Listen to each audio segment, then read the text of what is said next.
cage farming in Lake Victoria. As of 2024, over 4,000 cages have been established in Kisumu, Siaya, Homa Bay, Migori, and Busia, producing 12,000 metric tons annually, mostly of Nile tilapia.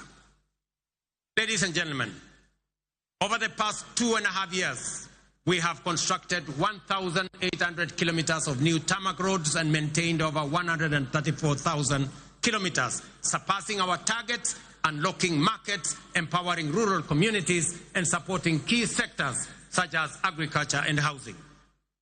Discussions have been concluded on the extension of the standard gauge railway from Naivasha to Kisumu and onward to Malaba.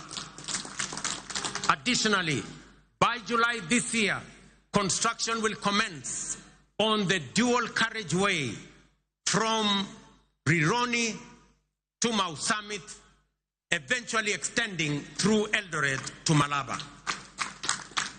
Ladies and gentlemen, as we often say here in Kenya, any time is tea or coffee time, which explains why instant coffee is a favorite for many.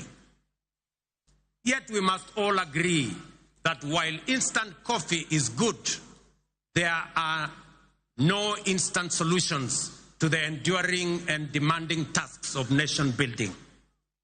Real change takes plans, persistence, and discipline.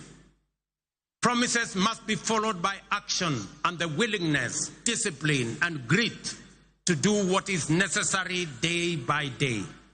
Above all, we must overcome the fear of change, knowing that today's world demands courage, conviction, and bold leadership.